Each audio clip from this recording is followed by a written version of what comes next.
listening to M.T.V.B. Podcast. Movies, TV, video and board games.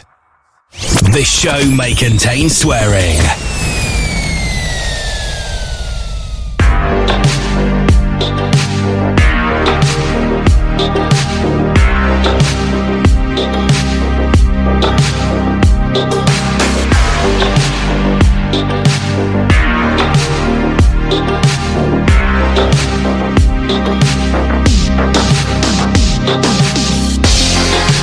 Hello and welcome to another episode of the M.T.V.B. podcast. It's the podcast that talks about movies, TV shows, video games and board games. I'm your host Anthony, as well as most people know me as the Ant-Man. And welcome. This week's episode is based on wrestling games, and I'm joined by a bunch of guys that love wrestling as well as video games. Guys, please introduce yourselves around the table, please. I'm Scott. I'm just a guy who likes to listen to wrestling and watch wrestling, and yeah, it should be fun today. Hello, I'm Philip Rankin, and I'm also here to talk about wrestling games. Hi, I'm Tim Morgan. I'm here to do the same thing. And welcome, guys. Thank you. Hello. Thank you for coming on and being here at season 2. Woo woo! Yeah. Woo. Right, so I guess because it's going to be about wrestling, so my first question to you guys is pretty much how did you get into wrestling? Why do you watch it then? Why do you watch it now? And why do you still love it to this day? Wow, that's a lot to put in.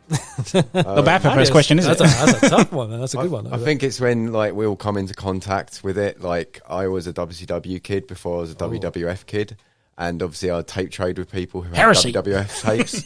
So obviously I came in on the kind of what you would consider is the weaker brand, but I think they gave me a big appreciation for it now. So I love everything to do with wrestling. Nice. Same with the technology of what we had as kids on consoles and computers. Yeah. So we had like, I'll get into it a bit more later, Sure. but like, Sega Mega Drive or Master System or, X, Y, and Z. So, yeah. I guess we all had the same thing. We all grew up as a child watching Hulk Hogan and Ultimate Warrior. I guess, and that's the period we all got into it. Yeah, the golden era? Or the new generation. Sort of a mix between golden era and new generation, isn't it? Yeah. Mid-90s. Yeah. So mine was a bit earlier. Mine was coming off the golden era because I didn't have Sky or cable. I only found out about it through kids at school that had it. So when I finally got my parents to get Sky and cable, I kind of was like at the point where Phil was saying Hulk Hogan was in WCW by then, whatnot. So I was kind of coming into it when Bret Hart was the newish era at the time, wasn't it? So The new generation. yes, the new generation. That's it. Yeah. So that's Wait a minute.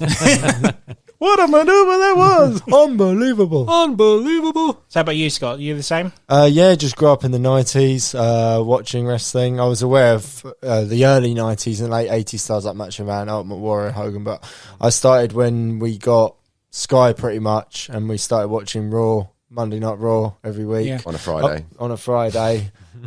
Before that, we watched a bit of didn't it? For an hour. Yeah. Before that, we did used to watch WCW on a Saturday on ITV. WCW Worldwide, wasn't it? And that was like But I don't remember too much of that. All I remember is Sting winning. Just every time. Yeah, which is true. Yeah, he did all the time, didn't he? So yeah, that was good. But yeah, just throughout the 90s and then the Attitude Era. And then you go into ECW and TNA, and then you go into WCW, or if you start with WCW, you go into either or, really. So yeah, just wrestling, really. More wrestling. But yeah, definitely my favourite era was that of when I was growing up compared to now. Nothing against the current product. It is what it is. It's just not targeted at my age demographic, I don't think. It's No. But you still watch it, those things. Yeah, I still keep up to date with certain bits and bobs of it and try and see what's going on like NXT. And then obviously it's AEW. There's so much content these days. It's crazy. It's so much to digest now. I'm sure the rest of you guys think the same. But it was only just the two at the time, wasn't it, really? Yeah. It was, one and obviously two, wasn't it? Yeah. We're kind of sport for choice now, really, aren't we? It's like everywhere though, even like Netflix and that. There's just too much out there of everything. So, but with wrestling, it's like it used to be just two companies, WCW and WWE. Now you've got AEW, TNA still going, and it's nearly 20 hours a week. It's called Impact Wrestling, isn't it? Yeah, Impact. It is called Impact. But it's accessibility as well. It's like this day and age, you can get anything on free media, if you know. But back in the day, it's literally like what you were saying. It's like, oh, I didn't get Sky until this time. I didn't get cable till this time. So in the 90s growing up, there was a much more difficult to get hold of these shows and accessibility of them. Yeah, absolutely. It almost feels more rewarding when you got it. Yeah. The fact is, like, everything's everywhere now. It all makes sense now. Now I know what they're talking about. Yeah, exactly. So what about you, Tim? How did you get into it? Definitely from like my early childhood, from when I can remember when Hogan was about, Ultimate Warrior. So like the branch of the late 80s. Yeah. To the very beginning of the 90s. From then, pretty much. My dad was a huge fan. My mum was kind of a fan. But Oh, really? she only got into it because her favorite wrestler, I believe it was Bret Hart. Yeah. But that was during the late 90s. She got back into it then. Because she liked him. Oh, okay, yeah. Yeah. But, well, it's not as bad. My mum fancied Vince McMahon. That's worrying. Yeah, but my dad liked British Bulldog, was I tell you? People come here to see me. The pay-per-view. Heard your title shot. Yeah, but yeah, growing up, mine was Ultimate Warrior. I was an Ultimate Warrior fan when I was a kid. Even a Hogan fan, liked Hogan. I liked all the good guys when I was a young kid. That was the thing. That you was either Hogan or Ultimate Warrior. Coco beware. You was either Stone Cold or The Rock. Yeah. As a kid, it was like a sin to go for the bad guys. Like, you always went for the good guys as a kid. It's only now, I think, like when the Attitude Era broke out, that it was acceptable to like a bad guy. But in the early stages, it was just like, no. So you understand the bad guys more when you get older. Yeah, exactly. Yeah. Waylon Mercy, for example. So did you ever think that you guys would still be watching it to this day? I mean, I know you, like Scott said, it was like the next best thing when you were as a kid. What kind of kept you on watching it? I mean, I'm sure you like you guys obviously like your footballs and all that as well, but how come you still watch wrestling? Because a lot of people are like, oh, that's for kids now, but I think it's based on the escapism value of it, really, and it's obviously very Shakespearean in the way it's formatted. So you have your good guys, your bad guys, your X, Y, and Z when it comes to managers, valets. You know, there's so many factors that go into building a storyline within it. That's what intrigues me. So that's probably what it is. It's just the storytelling side of it, which is appreciative of. Yeah, it's basically soap opera, but with sports involved. So it's like people got to watch EastEnders and stuff, and that's like got your continuous story every week. There's a new thing that happens, and the only way to keep up with it is to keep watching it. Yeah, in order to find out what happens next, sort of thing. So it's a weekly show, just like soap opera TV. So, but then you have to pay for the result, which is the main event, obviously, isn't it? Yeah, but worth it. Did you ever get your parents to buy one of the box office pay-per-views or anything? Yeah, it was the one where one night only in the UK. We begged Mum to get that. Insurrection as well. Rebellion as well. I had another Rebellion. one. Yeah, I had Rebellion. Yeah, quite a few of them, but obviously at that time I think they were like either $9.99 or $14.99. Yeah, they weren't too much. Like $29. But your parents always made out like it was like hundreds of pounds. It's like, I'm not putting it on the bill, But it says 14. Yeah. What about you, Scott? Did you ever think you would carry on watching it to this day, or? Yeah, I always thought I would. You grow familiar with anything, you keep an eye on it, and you still maintain an interest. I just think as you get older, maybe your perception of things changes a little bit of it. That's all. Totally. And your attitude towards it. But yeah, I'll always, anytime I watch something, I'm like, right, where's the heel? Who's the bad guy? What's he doing? It's or like, she. He or she. It's just you look for archetypes, really. That's all wrestling is. Like, even if you go to like a local indie wrestling show of a local promotion, you don't need to know exactly who the people are. You can just tell by, you grow so familiar with it. So I think it's more the familiarity of the concepts and the actual, what you could say is like art of wrestling. Yeah. And the showmanship that goes into it more than the actual individual certain names and faces, if that makes sense. Yeah, totally. So that's a little bit of background to your wrestling knowledge and stuff. So my actual question to you now is, can you remember the first wrestling game you played or how you got into it at all? Well, not alluding to my list. If you can try and escape your list, sort of thing. Just mention what consoles we may be in possession of when we were younger. I'll go first if you want. So basically, I used to live in London before I moved here, and I had a friend of mine who was the kid that was always sport rotten. He would have everything before everyone else would have, and he had himself an NES, but he had like the first ever like wrestling game on there. That's how I sort of got into it. That was the first game I played anyway, but I didn't think I was ever going to be like into it and how to what I still play today sort of thing. Yeah. It's really weird how the graphics there have gone from there's Andre the Giant humping a guy in a corner in 8-bit graphics to like full on slaps to the chest now and stuff. So can you remember anything far back as that at all? Or? I think for me it was more the first time I played a wrestling game, it's going around to a friend's house, and I think they had WWE Raw, but it was on the Mega Drive. Yeah. And I remember that like very vaguely. It wasn't until much later on that, a year or two later, that I had like a handheld console and I had a game on that. And that was the first time I actually had a wrestling game of my own. Yeah. But I remember that very vaguely. I think the earliest memory I've got is when we went to an arcade somewhere and they had WrestleFest. Was it WWF WrestleFest? Yeah. You know, the one with the 8-bit? I remember that. And like it had Legion of Doom in it and Jake Snake and Earthquake and all that.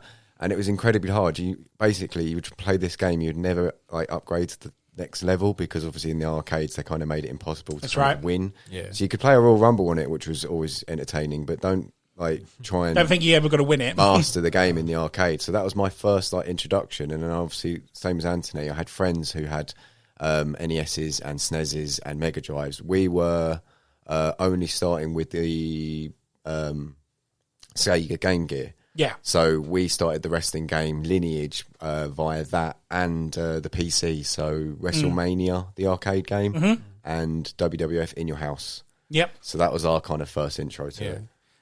Mine's near enough the same. My dad actually got the console for those. It was the first PS1 one was In Your House. I remember that getting me back into wrestling because I had a gap where I didn't watch wrestling at all until I played In Your House. And then my dad bought a copy of In Your House 16 or something, the one with Undertaker and Mick Foley, the Buried Alive match. Oh, what, the pay-per-view? Yeah. Oh, sorry, yeah. So that game got me back into wrestling where I had a gap before that. So before that was the first one I played was WrestleMania arcade game. That was the first ever one I played. It was on a Mega Drive at a mate's house. Yeah. That was like the Mortal Kombat type. Yeah. Totally. Isn't that time and era? That one I remember specifically playing and knowing the wrestlers from then. Then I had a breakout period where I didn't watch wrestling at all for a bit. And then the Attitude Era happened, and In Your House happened, the game, and then that was it. Yeah. I was back in. Yeah. Nice.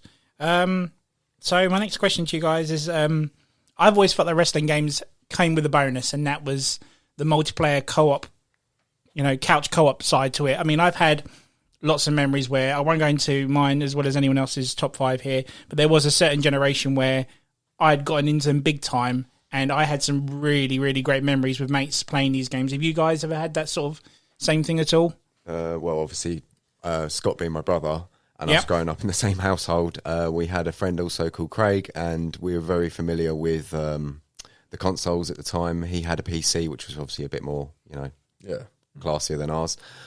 So we would go around to his, and we would be playing we'd play SmackDown.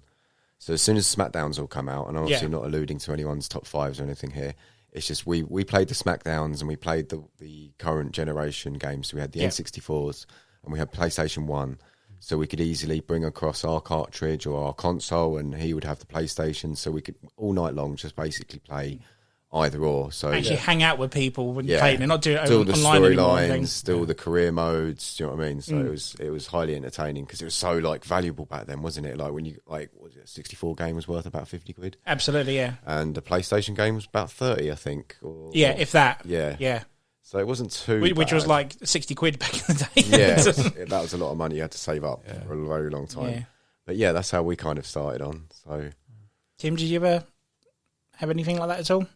I didn't really, because I owned consoles, but I wasn't much of a gamer as a kid, but I did play it around mates' houses and stuff. Yeah, you came around and Yeah, so I never really did the whole career modes as much. I did a few of them, but I never really dwelled into it. Yeah, of course, yeah. But it's more like playing around with mates and around the houses and stuff.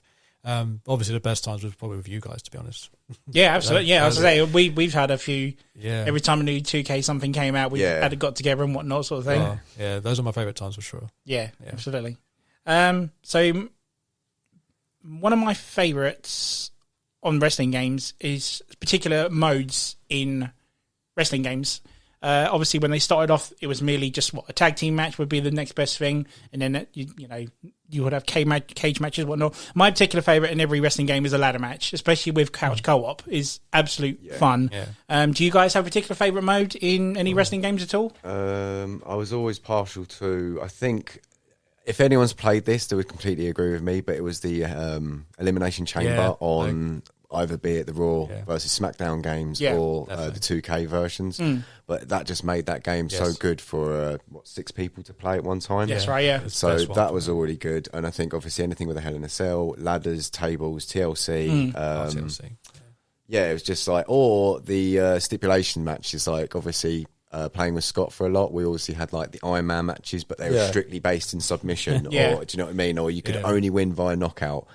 So like, did you tweak the rules and the options? Yeah, like all the you time. can't have like rope breaks or anything like that. Or no count on the outside, like ECW rules or Ravens rules. Yes. I always thought it was good to see like what weapons were on a game and what like the weapon systems were. Certain games have certain weapon systems. So it's always interesting to see that. And do you remember when you used to do like a hardcore match and you would press a button to look underneath the ring and it would give you a random weapon? Yeah. And you always, you basically did it just to see what you would get. But then later on, they give you the option, didn't they? They're like, you can pull out a kendo stick or something. I kind of missed that aspect to it. It's like, what's he going for? Oh, he's got a ladder. It's a big fucking ladder. Even when you go to the crowd and the crowd will give you weapons as well. That was awesome. I love that. That was great. Yeah, do they still do that now? I don't know. I haven't played the newest ones. I remember they used to have like a random guitar hanging there, and you can go out and grab it, didn't you? Yeah, that was right. Yeah. So, and the cardboard signs. Yes, used to get in the would way. Really injure an opponent. Talking about modes and stuff. Later on, wrestling games came up with creation. Menus or options. Did you guys ever create anything or any rings or any wrestlers, for example? I think it was part of the fun. Yeah. Did you ever put it onto the creation community though? Because did you ever put it out there so someone could be your creation at all? Or I think in the early days of playing the games, we were harbingers for going online and finding, like obviously within the bracket of its attributes, it would say like 140 for this colour, or like, do you know what I mean? So you would obviously go to see Razor Ramon and see what hair colour he had and how the pads matched up, because obviously certain games, the colour palette would be very kind of like, how would you say it? Like, when you put black in, but it would look too black compared to what the game's palette is in game. Yeah. So it won't have that like reflective graphic that you have like on a normal guy's trunks. Like it would almost, the light would bounce off more. Whereas on a creative wrestler, like I know what you're saying. It looks like it's photoshopped in almost. Yeah, the hair's got to be the right colour, and the little symbols they have on their trunks, or anything they've edited within. Say if you've done a pay per view, and certain games you can book a whole pay per view. Yeah, and you can obviously align people's, attire to what they just previously wore on pay-per-view just watched. Yeah. So that was always good. I thought spending hours within the custom creation suites were just like half the game for me. And then the community creation came in later, which was very helpful. But because like I say, we just run out of time to create new This is it. It's just the possibilities were endless with the creation side of it. I mean, I remember every new game came out that had the creation thing on it. Me and Tim would just scout through. Oh look, you can be Chucky, you can be Deadpool, you can be this and that, and we as would long just. As they gave you a lot of room, say like 500 spaces. Exactly. Yeah. I always found as well, like once the community creation of Creative Wrestler came out in wrestling games, it became almost redundant for me to actually sit there and try and recreate people that weren't in the game that were in real life. Yeah. Because these people have spent way more time, way more effort, and are better at me in doing it. So why would I make one that's not as good? If I need to go on the community creation and get someone from AEW, like Kenny Omega, or say, I'm not going to sit there for hours and painstakingly make him, and he'll look awful. When someone else can just do it for you. Who's clearly better at it than me, at just creating. Yeah, and I totally see your point, because it kind of puts the aspect, like you said, is what's the point? Why spend half the day when someone else will do it? I remember like one time, do you remember that really old YouTube video? I'm Kenny Rogers. Oh, yeah. So the first time I made a creation was Kenny Rogers. What, the singer? Or so basically there's a video on YouTube where Kenny Rogers it's not the singer, it's a guy sort of imitating his own version of Kenny Rogers, and he does like this thing like Jackass, sort of, stupidness. And I back this is 2006, so I was at the borderline of hilarity back then, and I felt it was so good I had to like create this guy and put it out to the world. I don't know why. But again, apparently the video was so popular, like Scott says, someone made a better job than I did. So it's just like, it kind of sucked really. It was awesome. Did you ever, I remember years and years ago, you were saying you were going to put the wrestlers of AWF created on there. At the time, I don't know which Did you ever get around to it at all? It was 2K13 or one 14. of the recent 2Ks. And I made basically everyone in basic form. So like every one of you that you did character-wise. So you did Ant-Man Cruz and Ant-Man McMahon and Ant-Man Omega. I made like a basic, and then I was just putting together a few taunts and a few moves. And then for some reason, it just completely wiped my entire... what? So I was just like, you know what, I can't be it's the thing. If it does that, it's like... Yeah, but it was coming along. I had T on Wall Street. I had myself. I had Scott as... what's the botch guy? El Botcho. El Botcho. Yeah. I think as well, for anyone listening, we're referring to Ant-Mania, which was what started out as one of Anthony's birthdays as a backyard wrestling event, and then we ended up doing about 5 different shows. Became a company that lasted about 5 years. Yeah, and then obviously we'd just come up with our own characters and matches and storylines, and there was a lot of fun had and a lot of enjoyment and memories made from this. Absolutely. Yeah, we just obviously used to make them on all the games. I was trying to do it on the N64 on No Did you Mercy, really? But I just don't have enough space on the card. On the card, yeah. So it's frustrating. I just wish we had like... Obviously, I'm going to allude to this later, but like certain character suites which allowed you to save so many people in all different variants of years, and you know what I mean? Yeah, we'll get into it. Yeah, definitely. So my last question before we do our top 5s is: have you ever had, or have you ever played a wrestling game? You just thought, holy shit, they've done such a bad job with this. Like, they don't look like the characters they used to be, or anything like that. Without going, if it's in your top 5s, obviously don't bring it up. Top but 5, I did mention. I think Backstage Assault WCW has got to be definitely in that list. What about Warzone? At the time, it wasn't too bad. That was a beta, wasn't it? Yeah, but then you could apply that logic to a lot of stuff. I think it's at the time if it flops. Like, what was that Legends of Wrestling franchise?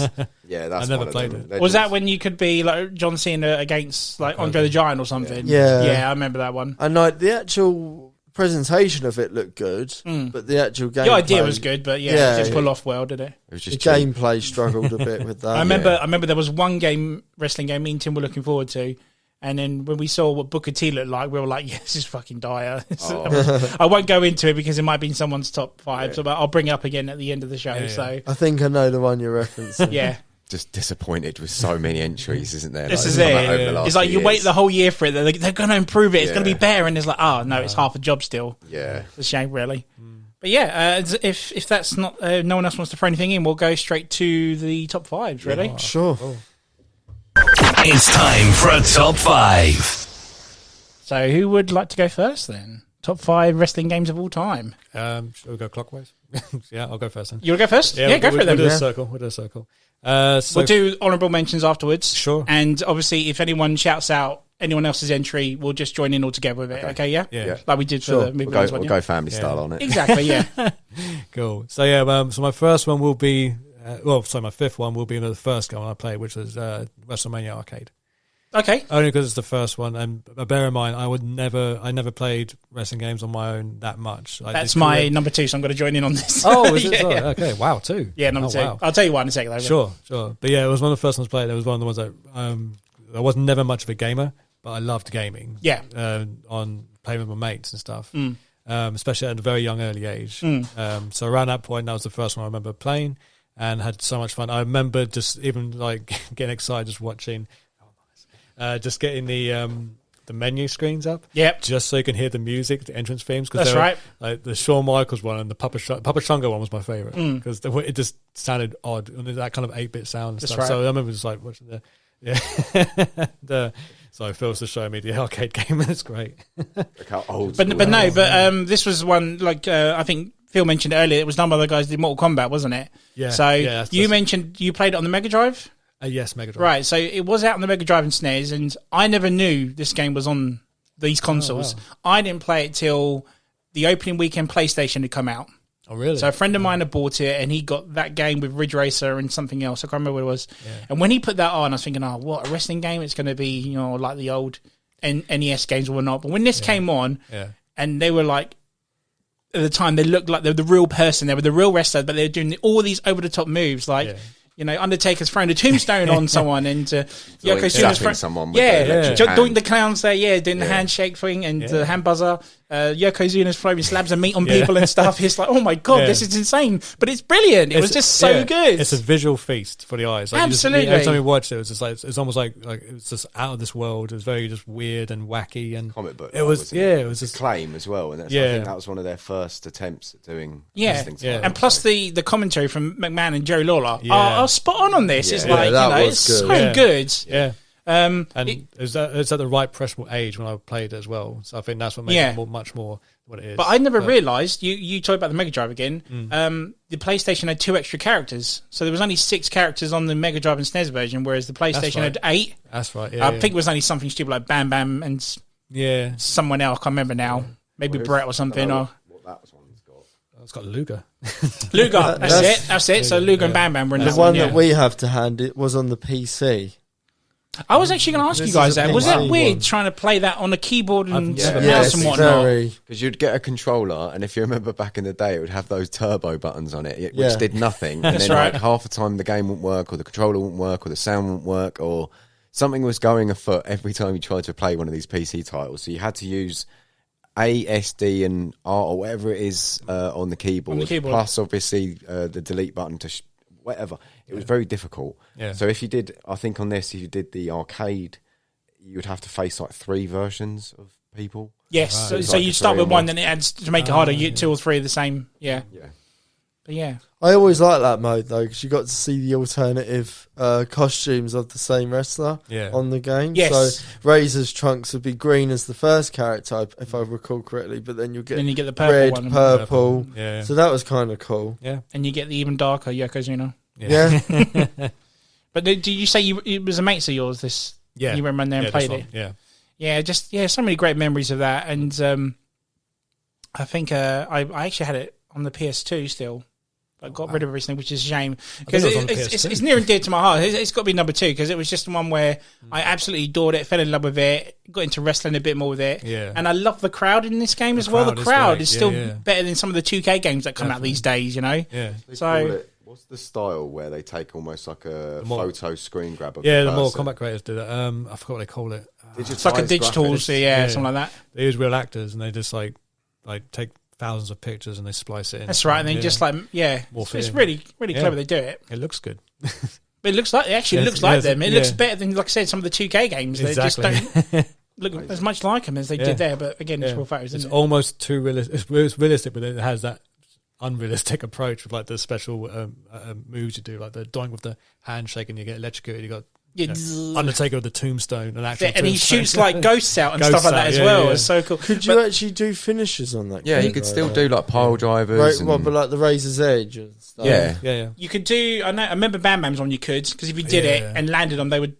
set a flight on fire sort of thing. Yeah. But I remember Razor does this one where he picks them up and like Alabama slams them with their legs, and he's like, nobody touches the bad guy. It was just like, that's so fucking awesome. You use that in career mode, you could literally just trample. Exactly, you would like fucking slam him. Doesn't his armor turn into a razor or something when he hits people? It does that with a toothpick. That's it. And I know. Wasn't there a thing where Lex Luger had a metal plate in his elbow or something? So his arm turns metal when he punches people and stuff. It's so stupid. But I remember when Doink gets hit as well, all the stuff falls out of him, like bowling pins and stuff. So comical, but so entertaining at the same time. Just a fun game, man. Good choice. Yeah, good choice here, man, too. Number 5, sir. Oh, okay, number 5. I'm only going by this one because I think this is more of a community pick. The rest are kind of personal, so I just wanted to do one which I think a lot of wrestling fans would agree with, and that's the Fire Pro Wrestling series. And it can go by the name of Fire Pro Wrestling, Super Fire Pro Wrestling, Super Fire Thunder Pro Wrestling, All Japan Super Fire Thunder Pro Wrestling, Maximum 360, 1080 turbo boost. Yeah, Ultimate Pro. Basically, it's a game which works on a very simple format of having, I think it's 16-bit graphics. Okay. So the ring is stabilized in a almost diamond shape within the ring, so you can only move in a diagonal direction. Okay. And you can do every wrestler from every federation, because obviously all the simple clothing items are in there to make anyone. So you can make an AEW roster, an ECW roster, a Ring of Honor roster, a WWE roster. And the community of, it's so liked that they've attempted to bring it out across all formats for so many years. So obviously you can research this for yourself, go online, Google. I think the last one they just released was on the PlayStation 4 only. Okay. And I think that was Fire Pro Wrestling. Okay, yeah. So if you haven't seen it, check it out. I've wanted to play that, but because I don't have PS4, it's meant to be really good. I've literally played it a handful of times on titles that other people have had. I've never owned a copy myself. If you go online and go on eBay, I think copies sit at maybe 50, 60 quid. Yeah. For the current, the old school one, the one on the PS2 they released, Fire Pro Wrestling Returns. Like I say, there's so many editions. Oh, wow. There's everybody's in it, from Yokozuna to Ahmed Johnson, to Doink, to Bam Bam, to Jericho, the Outsiders, Marty Jannetty. Anyone and everyone you can name, you can either make them. So Sting will be in it with like literally 20 different costumes. Bloody hell. And obviously they would have their, he would have the Scorpion Deathlock. So do you have to download this, or can you make it, the alternate costumes? Everything's edited. It's just already there. Yeah, all the pieces of the costume, everything's in simple format, so you can easily create anyone you want, and all the moves are in the game as well. Like I say, it's so expansive. It's unlicensed though. Like, they don't have any rights. Yeah, but it's good that you don't have to fork out for a season pass for it though, because I freaking hate doing that. It's like buying half a game, then you got to buy a half again. But it is the title, which is what you would call the sensible soccer of the wrestling world. Basically, like it's an attempt of having a generic version of a wrestling game, much like other companies attempted with Legends of Wrestling per se. But yeah, Fire Pro Wrestling, I hope they bring out a title. They have obviously on the PS4, but I want it on the Xbox One. And then they bring out a second one, because obviously the first game is almost like the beta version and the tester. Yeah. So hopefully they can expand on that, because you can make everybody. And I want to do a night one time where we can all come around and learn the controls, and then do, yeah, man. Carry on. Opening night on Xbox, we're coming over. So yeah, definitely. So back to couch co-op nights. Fire Pro Wrestling is my number 5. Nice, good choice, man. Good one. Good choice. Scott, number 5, sir. So my 5 are just personable. There are many wrestling games I've played, obviously, but it's more about the impact that they've had on me growing up, really, more than anything. So my first one has got to be WWF Raw on the Game Gear, but it was also available on the Mega Drive. Oh, yes, it came out yes. about 93, 94 time. Yeah, because Phil said you had the Game Gear to start with, didn't you? Yeah. So that's why I didn't want to give too much away. No, that's fine. And even though now it's aged horribly, it's a very simple, basic game. Yeah. We had the American copy, didn't we? We had an American Game Gear that we had to get a plug adapter for our plug at home. That's right, in the UK. And we have obviously had the Raw version from America. Even we found it randomly in Woolworths, if I remember. No way. Good old Woolworths. I was so excited. Talk about old, like buying games in Woolworths. How old are we? But yeah, I just remember getting that, and it just, like I say, being the first wrestling game to own. So I just played that incessantly.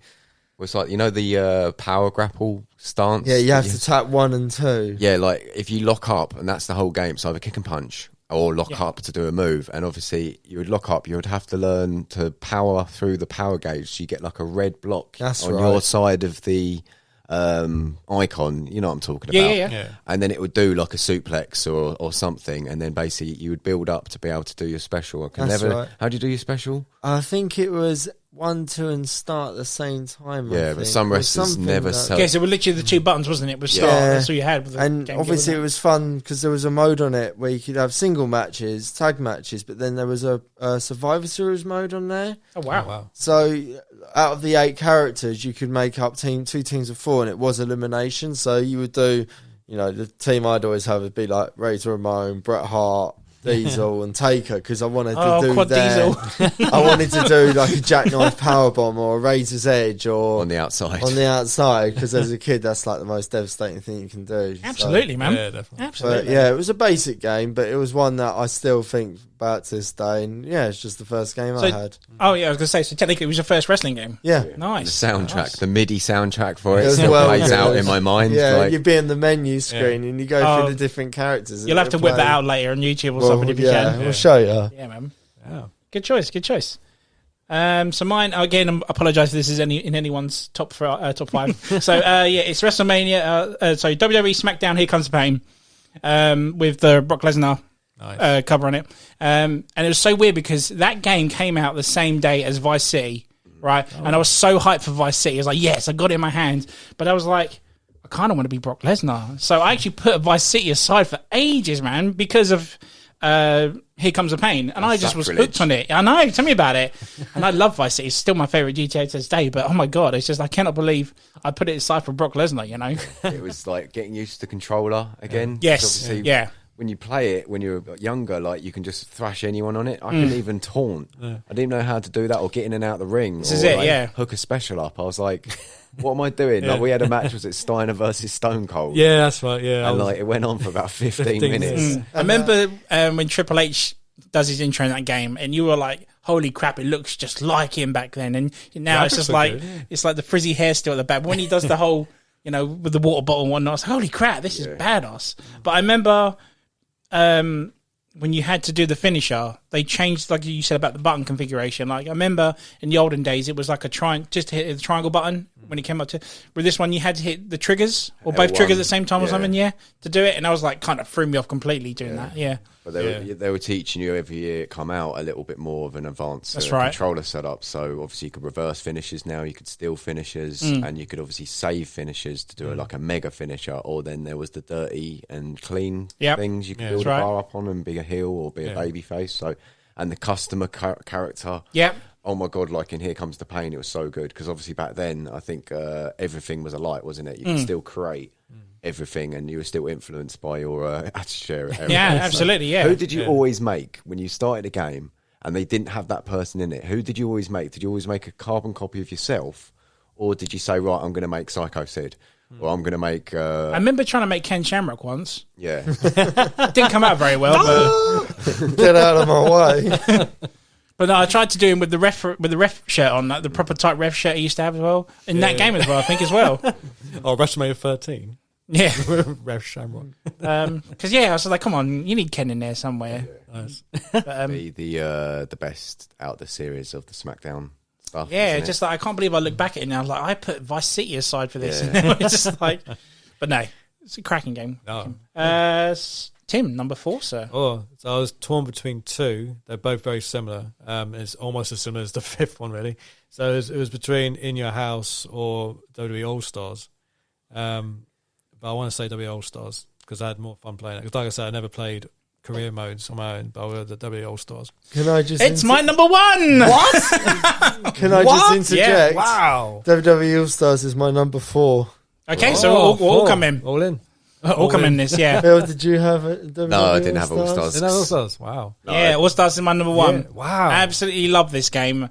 Go on, you go first because you picked it first. So it was with you mainly because we had good nights. Exactly, yes. We had fucking cracking nights with that game. We played did you it rent so it many free times. from Blockbuster? Yeah, I think we did.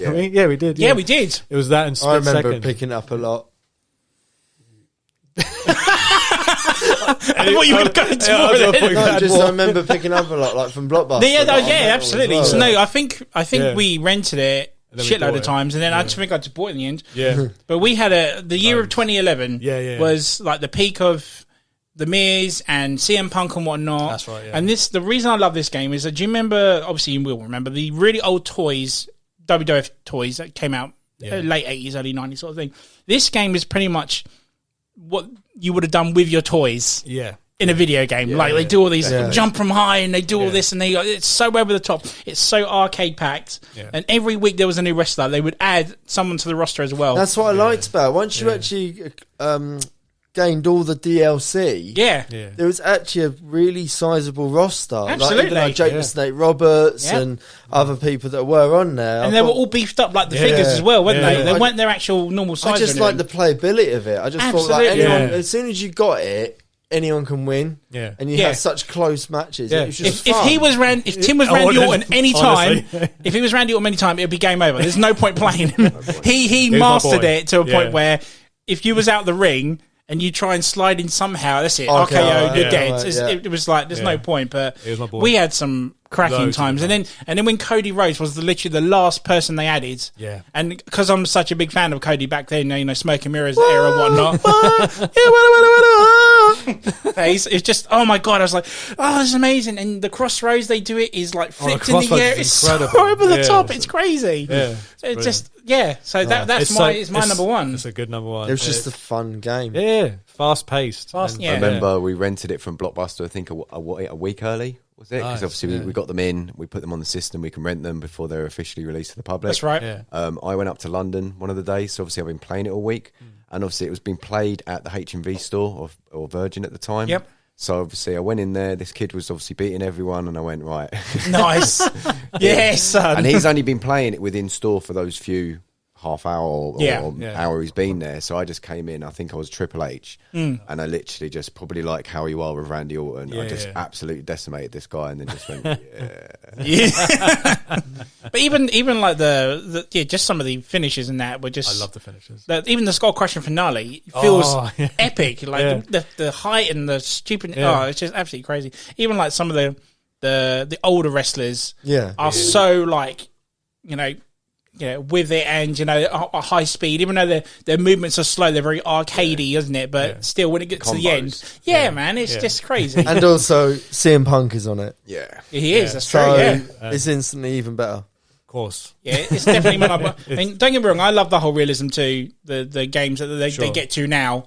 But I'm a big fan of arcade fun. Yeah, it's like racing games. I can't do professional or realistic racing games. I need mine to be like Ridge Racer, arcadey, or Sega Rally, something like that. Yeah, and that's how I kind of am with wrestling games. As much as I do like the newer ones now, don't get me wrong. Yeah, but you give me an arcade one, and I'll be there straight away. Yeah. Just freaking love them. I think it's important to point out as well, like during the time of WWE 2K games coming out, there was an element of simulation and it being all about presentation, and the gameplay maybe suffered a little bit in that. So when they did bring out All Stars, it was like a welcome it just came out of nowhere, didn't it? It was just like, here you go, have this complete and arcade trash, and it's not going to get anywhere. And it's like, holy crap, there are a few people that do like it. I reckon though, it probably sold more than you realise. If 4 of us are talking about it now, then it's so annoying, because when Xbox announced they were doing backwards compatible, I voted for 2 games, Split Second and WWE All Stars. We got Split Second back, but we never got WWE All Stars back. Really? I was so gutted. That was our nights. It was either WWE All Stars or Split Second. Those 2 absolutely cracking games. So good choice, sir. Thank you. Good choice for you. Good number 1. I'm kind of wish I took the mic now. But you're number 4, sir. Okay, my number 4. I'm going strictly on gameplay and visuals as well, and I think you're going to be shocked by my choice on this. It is TNA Impact on the Xbox 360 and PS3. And I'm announcing this as my number 4 because I believe visually it's the most stunning wrestling game graphically. And if you look at any wrestling game from across the field, especially the 2K ones, which are obviously supreme in their makeup, but when TNA come out, and I think it was made by Midway, they absolutely completely creamed the market currently. And I think you mentioned it earlier with the Booker T curation. Yes, and I think the first video that came out was the TNA version compared to the WWF version, or WWE version at the time. And this game was just so free flowing. You can jump over the top rope. It had Ultimate X match in it. It had tag team match. It had a okay career, but obviously understanding it is the first version of its release. Yeah. So but visually, wasn't it? It was good. The spotlighting in the arena, the projections of the lighting onto the floor, the way the crowd moved, everything about it just felt so real. Like it was amazing. Wow. And I highlight anyone to get their hands on it and just attempt playing it for half hour. It's very underrated. Because it is supremely underrated, apart from the fact that it's got a very low wrestling maneuver content. The Creator Wrestler isn't great either, but I think you'll find if you were to play it that it is just so free flowing. You can jump off the ropes, through the ropes, balance on the ropes, flip to the outside. You can do. It's just so realistic. The movements of the actual wrestlers are very realistic. I think they actually used like body animation, stop motion. You know, when they put all the sensors on they put you in that suit, don't they? Bubble suit. Yeah, you can see that. You can see the the sweat glistening off them. Yeah, it's just like I say, go to YouTube, watch a few videos on this because I think you'll be like taken back by its advanced style. So definitely TNA definitely slipped under the radar, didn't it? Almost a shame we didn't get a second one. Yeah, I was about to ask, did they ever do a second one? Cause they were, but I think Midway folded. Right. Okay. Or they changed names and they lost interest with the brand. With TNA, right, yeah. But you mentioned the Ultimate X's match. That used to be my favourite mode on that game. Yeah. I used to friggin' love that. It's the only reason to play it at the time. I think we rented it from Blockbuster based on the value that it had an Alternate X match. And at the time we were watching TNA on the regular. So, like, and it was amazing, wasn't it? Yeah. Like, we would play that all night long. Like, Fatal 4-Way Ultimate X match was just like... Every time. It was like Elimination Chamber. Yeah, I remember playing the career modes, and it was one of those ones for me anyway, where you had to create your character to do the career mode. Yeah, you couldn't pick a random roster person, could you? You had to have your own creation in it, didn't you? Scratch, like in Mexico or something. Yeah, that's right. Yeah. And that was the first time I actually done a career mode where you had your own character for it. I'm sure they do it a lot now, but wasn't it so short? Yes, though, but like I say, it's the first version of this company attempting a wrestling game. So I just thought they were really good. It's just annoying that they didn't expand on it and make it even better than it was. Absolutely. But I never played it, so now I want to. Oh, it's good, man. Definitely. I do have it, and we'll have to bust out the 360 one time. But it's definitely just so free flowing. Wow. Basic controls are simple as well, weren't they? It's really simple, fundamental. Yeah, absolutely. And everyone looked how they looked, like height wise, they looked how they looked. Like Sting would just look, like how like certain wrestlers have body types, body shapes. Everyone and it's just definitely TNA Impact. Wow. I've definitely checked it out for sure. Is definitely worth getting your head around. It's so weird because me and Simon went to a TNA exhibition like months before that game came out. We were in a gym or something. Really? And when they were like promoting it, I was like, holy shit, I'm sold on this game straight away. I was like, I don't even care what it's like. Just take my money already. It was so I was sold by the free poster you get with the box itself. I think it's Samoa Joe and Booker T on the back, but it's Booker T raising the hand. Yes. Just like staring into the camera. Doing his normal Booker T stare. It's amazing. Nice choice. Scott, number 4, sir. Well, as previously mentioned, it was WWE All-Stars. Oh, sorry, it was, So we'll skip that, So, so my number 4, again, apologies if this is in anyone's top 5, is SmackDown 2 on the PlayStation 1. Ooh. The reason I picked it is because it was the first game that I had played that had TLC matches in it. Okay. Yeah. And the first time I rock bombed someone through a table when that game was fucking stupendous. It's like the graphics now, with Rock's motionless face, just looking at the camera, not making any emotions. It was just, holy crap, it's just amazing I can do this through a table. I can jump off a Hell in a Cell now. I think it was, I was telling you earlier on about how certain games only had certain modes where this one explored. Yeah. You can now do ladders. You can now do tables. You go to special in the main menu. Exactly, and you have like ladder, casket. What we were playing earlier, weren't we? Like for a brief period, just to kind of. You had to unlock TLC. Though, this is what I'm saying. Yeah, so you can actually set up a table. You can actually power drive people into it now. You can, as what you would think as a kid. Yeah. Oh, can I take stuff off the table, or can I take the monitors off and start suplexing people through stuff and whatnot? Yeah. You could actually do it in this game. And for a PlayStation 1 game, it was just revolutionary. It was as well, because SmackDown 1 came out before it, and it was very limited in what you could do on it. Yeah. So when SmackDown 2 came out, it was like, finally, there's like all these different stipulation matches finally. So you could finally have a ladder match. You could finally have a tables match. And absolutely. I think at that point in games as well, wrestling games, that nothing had done a tables match or a TLC, like you said. So it set the bar for wrestling games. Definitely. Apart from the career mode where you had to watch through every bar tick down. If you notice, really? Steve Blackman versus Viscera, and it would take like a minute and a half for the energy bars to like whittle down. and then you had to go to the next match in the card. Then there'd be a loading screen. Oh, so if you weren't involved in it, you had to watch the computer. Right, I get you now. So Yeah. tedious. Right. And then it would cut to a loading screen and then an FMV of like Trish Stratus trying to win the Intercontinental Championship off of a test. And you're like, none of this makes any sense.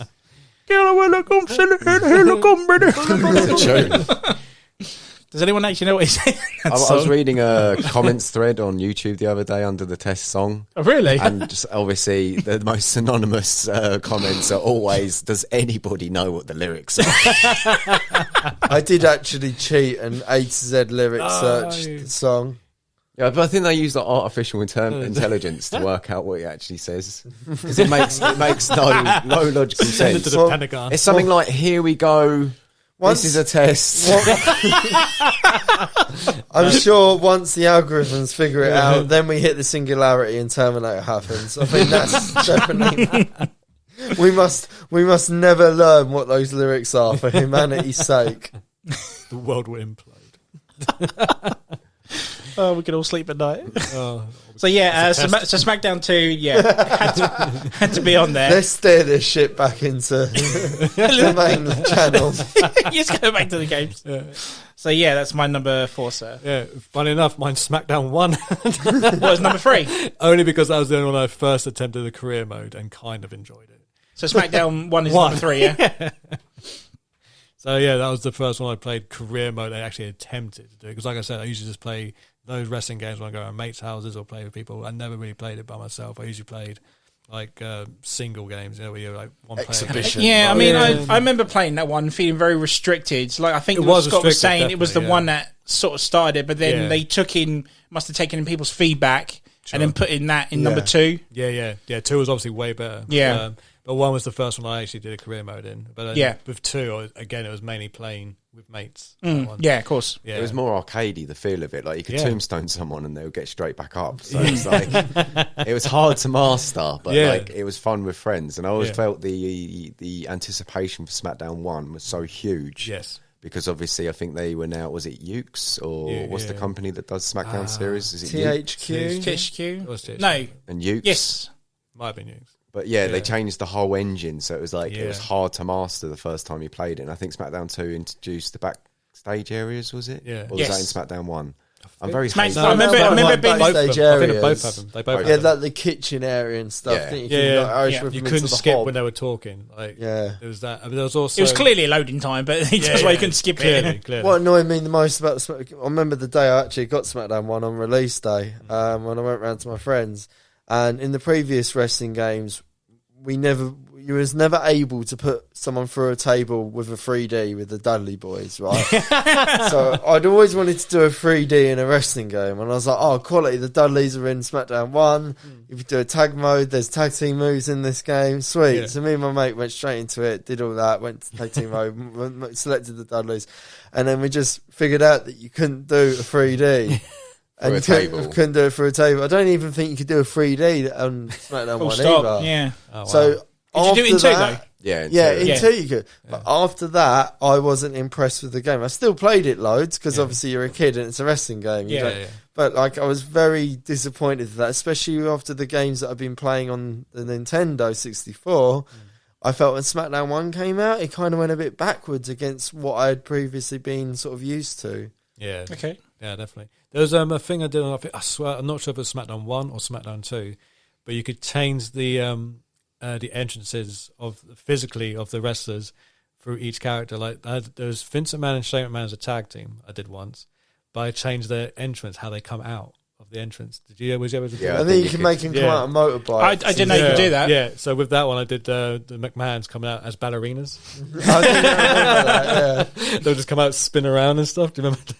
Yeah, I think that was There's SmackDown one 1. where it turns into a rocket and it That's flies right, to the like in a human What? rocket-shaped thing. Yeah, it's just... Yeah. It was more like the stupidity of SmackDown 1 got me to a point where it wasn't like... you couldn't create anyone. It was a bit difficult to play by yourself, especially career mode. I found it very difficult. But, don't worry, we're not playing it later, Oh, so we fuck, don't no, have to put you through that trauma No. again. so thank you. But yeah, no, it was one I definitely tried doing. But like I said, it was all, you could change the entrance of players. I just remember just doing stupid shit on it, not really playing it properly, but just enjoying the dumb aspect of it. And obviously playing around with my mates at the time when I think I was working in Iceland. Yeah. There was people there and I was playing with. We actually played it at work on breaks. Okay. When I was working there. So, yeah, that was probably the first one I remember, like, getting a time with my mates and having a real good time with it. And then, like I said, just changing the stipulations of people and stuff. It was just fun. Not the best game, but fun memories, which I look back on. So that's my number 3. Nice. Good choice there. Good choice. Phil, number 3. Okay, my number 3, and it's going to be a split on this one, only because it's the same wrestling engine, but it is going to be WWF WrestleMania 2000 and Virtua Pro Wrestler or Wrestling 2, which is almost the Japanese version. So WrestleMania 2000 is the first THQ game on the N64, which is WWF based. Obviously, prior to that one was the NWO Revenge and World Tour WCW titles. Okay. I'm going with the 2000 version because, it's like I say, it was the first WWF game with full licenses, and the engine for this game is absolutely incredible. The creator ESSA for the game is incredible, and the career modes are so decent as well. So, really? And the only negatives to it is obviously the cartridge. It's based on the 64, so it didn't have a lot of room for what you would consider is the videos or the music, so it was lacking quality on those. But the gameplay was one of the finest gameplay that you would see in wrestling titles. It was easy to pick up, with simple grapple system and striking system. Yeah. You can use the entirety of the ring, from the turnbuckle to the tables on the outside. The entrances were decent as well, which I think SmackDown lacked in its early years, having a video screen with the wrestler in front of it. Yeah. Whereas in WrestleMania 2000, they come out on the entrance ramp, they come down it, they enter the ring. It was just so official, and it's just, like I say, it's one of my favourite titles. I had many memories with Scott and my friend Craig playing it, even on Christmas Day. I think we played it. We pestered him to go around on Christmas Day, which is highly socially inappropriate if you actually kind of look at it, because Christmas being a family day, you're meant to spend time with family. It's that good of a game. But instantly we were around to his pressuring to come round because we knew he had it. So yeah. And the Japanese version, Virtua Pro Wrestling 2, AJ Styles actually has 2 versions of it locked up in his games, archive. Really? Fully wrapped still, because he considers it the best wrestling game of all time. Wow. So obviously he's part of that demographic with Kenny Omega and Xavier Woods. So is this version basically WrestleMania 2000 but with the different characters? Yes. The only difference the Japanese title had was it had a striking system in it. So if you did a strong grapple, it would break down into either a kick sequence or a punch sequence, which I think WCW NWO Revenge used with Goldberg. So in the later titles of the WWF WWE games, i.e. No Mercy and WrestleMania, they took that part out. And also they didn't have a referee in the game. There was a screen-laden referee. So if obviously a count was being made, you would see a 2D image of a referee coming in with a count. Instead of a physical referee being in the ring with you at the same time. So that was the only thing lacking from the game. I don't think that took away from the game. No, well, they integrated special guest referee later on within the No Mercy title, but I just felt like... but that's not something that really detracted away from my enjoyment. It was lack of memory on the cartridge itself. They had to try and get it in somehow, didn't they? Yeah. A lot of title, but like I say, it's a quality game, and well, like I say, we'll play it later on. I guess with it being on the N64, you had the advantage of the 4-player ability as well, because that's what lacked with the PlayStation, wasn't it? And they showed a multi-tap. No, PlayStation had the multi-tab, didn't they? But now for 4 players. Yeah, but at least with the N64, it was already there, wasn't it, for you? You didn't have to fork out another 40 quid to get 4 players on there. It was obviously available at the same time that GoldenEye was obviously... what a game. What a game. In the current games demographic. So playing WrestleMania 2000, my friends, I could say, look, it's a multiplayer game, and they would eventually play it, and then we could all play that instead of playing GoldenEye all day, because we know... It's fun to play GoldenEye all day, but if facility license to kill, you need to break up your gameplay. So even playing Pokemon Stadium with the mini games, mini games, going for 2-3 hours. So that's how I utilised WrestleMania 2000. It was in that the 64 had just come out, and then we had all these titles, so we could, like I say, it had a lot of run. You could create a lot of people on it, and all the moves on it from the former Aki titles, i.e. Virtua Pro Wrestler 1, Virtua Pro Wrestler 2, the Japanese titles. you had all these moves so you could create anybody, and they had their official moves in it, even though they were unofficial in the game. So if you wanted to create DDP, Diamond Cutter was in the game. So it just made everything just so playable. So yeah. The career mode was long though. Yeah. And Craig, was it the rumour had it that if you completed the game on hard with Kane in career, you would unlock the Inferno match, because within the first intro of WrestleMania 2000, there'd be a flash of fire that would come up in front of the ring. So online, the whole entire internet community at the time, whether it was based on WrestleZone or whatever the current talk sites were, but they were saying, if you complete the career with Kane in hard, and you unlock the Inferno match, and it was never the case. It's a troll. Was it just an urban legend? Yeah, it was a legend. And same as the ladder match, wasn't it, with X-Pac and Road Dogg, I think? It's like trying to get Lara Croft nude. But our friend Craig got all the way to the end, and I think he lost the final match, and then he just at looked WrestleMania, at us. Wasn't it like Test in a cage or Godfather in a cage or something? going back to Test again. And we were just like, but yeah, WrestleMania 2000 is a quality title, and I push anyone to play. I think that is literally the only N64 one I've never played. Yeah, I played all the others later. Yeah. What I like about it as well is Phil previously mentioned this, was the Japanese influence from the first game that was made with the same engine. It was a lot harder to get a 3 count on WrestleMania 2000 compared to, say, No Mercy or NWO Revenge. And I think that's a nod to the more strong style, epic battle wrestling matches that you have in Japanese wrestling. So playing WrestleMania 2000, you couldn't get a 3 count unless you really worked your opponent, and I thought that was quite realistic. Yeah. I think that's why I never played it, because I think it got a lot of bad rep. Reviews for it weren't very good, and that's why I never really get it. Yeah, seriously. I used to buy, back in the day, I used to buy every games magazine under the sun. I was heavy into my games magazines, and I can't remember any one of them giving that a good rep. Which is kind of probably one of the reasons why. I know you should always give it your own go sort of thing, but I was kind of like an ignorant teenager at the time sort of thing. When you first play it, it's extremely slow and sluggish compared to the SmackDown titles, which were available at the time. So I think it takes a lot of patience. Yeah, getting used to the way the controller moves and how you move. And obviously wiggling analog is your taunt, and executing your finisher, you have to wiggle the analog. And then you have the shoulder buttons, and obviously the N64 remote isn't as practical as maybe a PlayStation one. But once you do master the controls for it, it is like I say, it's a supreme game. And if anything, I think that's better that you have the special system where you wiggle the analog stick, because what it allowed people to do is have multiple finishers. So depending on the situation in the ring, you could have them in the corner, wiggle the analog in a strong grapple, and then it does a special move from the top rope. So say you're Razor Ramon and you've created Razor Ramon, you could do a fall-away slam from the top rope and then do a Razor's Edge. So it allowed you to actually do many finishes with the same wrestler. Well, the spirit meter wasn't like, you didn't bank on specials being in your saved screen icon. You basically pumped up your spirit meter, so it allowed you to taunt, and then you'd almost explode with power, and then you could hope spot, and then hit anyone with your finisher for literally within 30 seconds. You had a special, so you could hit anyone.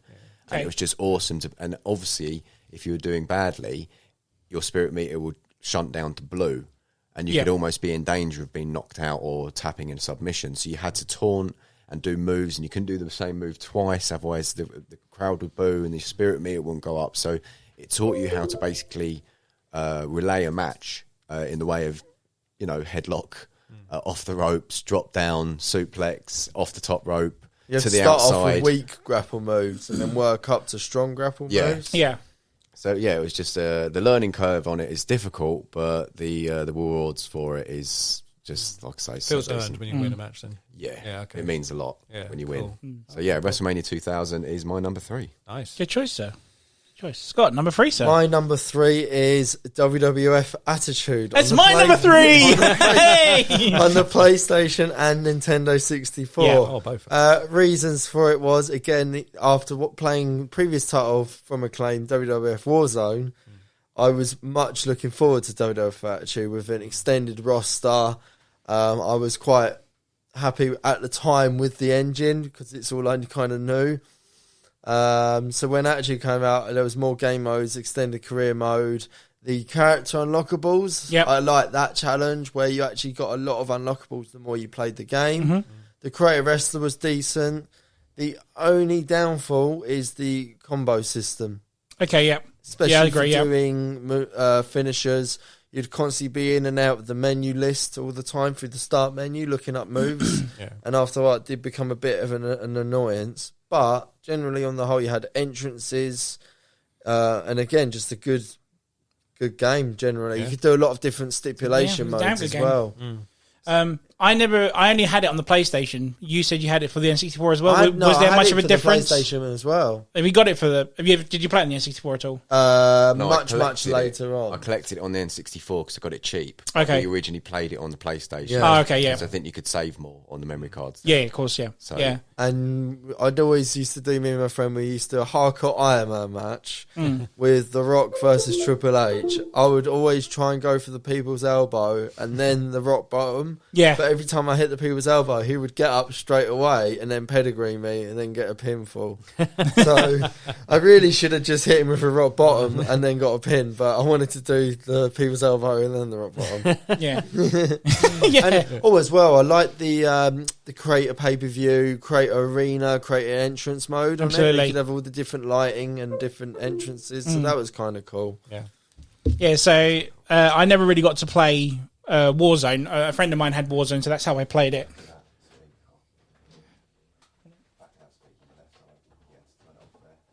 Yeah, it's a good game.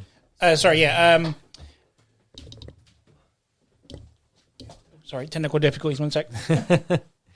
Yeah, so I never got to play Warzone, so when this game was coming out, HMV in Crawley had just opened. Yeah. And they had a massive gamer section at the back of the store, and there was this cover for WWF Attitude. Never heard of it, even though I collected all the video games, no magazines, no mention of this game was coming out. So the reason I went and pre-ordered this in store is because it came with the Volume 3 WWF Anthems CD. Nice. Came with it. Nice. And I obviously love fucking, WWF themes. And we didn't have the internet back then as much to download the music at the time. Accessibility. So this was like, holy crap, you can do this. And then when I went to pre-order it, the guy said, if you want to pre-order it, you can put a couple quid down for the game. But if you put down a tenner, you can get the 4-player adapter with the game as well. Oh, nice. So put that down for it, whatnot. Saved up my pocket money up until then. And when it came out, I was just blown away by it. Like you said, it was the first time I'd done a creations mode as well. It was the first time I played as Kane, and he can go off the ropes, and he actually does a sling blade, which Kane never fucking does in real life, and somehow he does it in this game. It was the first time you could play as Al Snow, and actually has the head, you can put it in the corner, and you pick it up and knock people out with it and stuff. It was just mind-blowing, man. And it was also the first time I started having people over to, I mentioned about the couch co-op thing. Yeah. That was the time. I know we were playing it with like SmackDown and whatnot, but you could actually have a group of guys over now and have them play all at once. It was just mind-boggling at the time. And that actually was the reason that got me into, got me away from the arcade side of wrestling games, as you can, put it as. And I don't regret it to this day. I think it's one of my favourites, and it has to be going in the top 5 regardless. Yeah. Nice.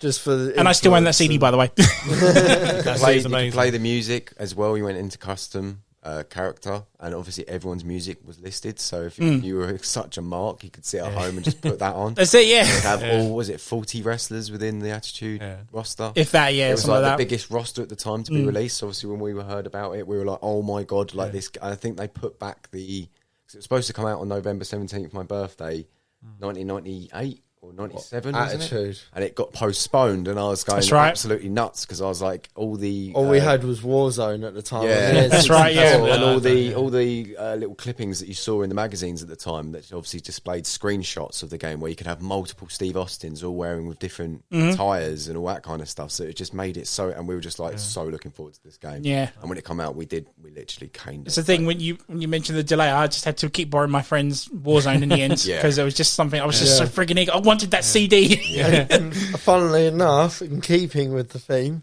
on Attitude, I think the best person we created was Test. Yes. He had like all the different power bombs and stuff. Fall away power bomb, gut wrench power bomb, strong Jesus. power bomb. There was actually a lot of moves on that. And the Yeah. Creative Wrestler, you could actually make a really good move. They focused heavily on the creation side of Yeah, the game. big That was what I time. loved about it. Nice. But the one downfall with that game and that engine, which was in a lot of other games, it did age horribly. Yes. Well, I think the rights got sold to ECW, and they created ECW Anarchy Rules, Yeah. and Hardcore Heaven, or what was the Hardcore title? Revolution. Hardcore Revolution. That was the N64 one. Yeah. Yeah. Hardcore Revolution and Anarchy Rules, and they were okay, but they were obviously on the former engine of Attitudes. They Yes. hadn't made any real improvements. We They did like just- an Inferno match, sort of. No, a barbed wire oh, match, come on. and sort of like a fight cage match, and Yeah. a backstage. But the areas. game itself, they didn't improve the engine, I found. Well, they kept in those little things like, just before a match, before it starts, and it obviously was zoom in on your character, Right. and their person would say a little line from their playbook. So Jeff Jarrett would say, "Don't piss me off," or Al Snow would say, "It's just me and Head," or it was brilliant for what they did. It was a marvel, I think, release at the time compared to what they did with Warzone, which like I say, we've all played Warzone. We bit all have clunky. our opinions about it. Yeah, because when they came out in 60, I never knew it came out in the 64. So I was like, I really want to see what the difference. It probably isn't any difference, to be honest, Probably not but different. No. but I was just intrigued just to see if they did do anything with it, like put it onto some sort of configuration as you were mentioning with WWF 2000 with the analog. I never played it that much because I didn't own it.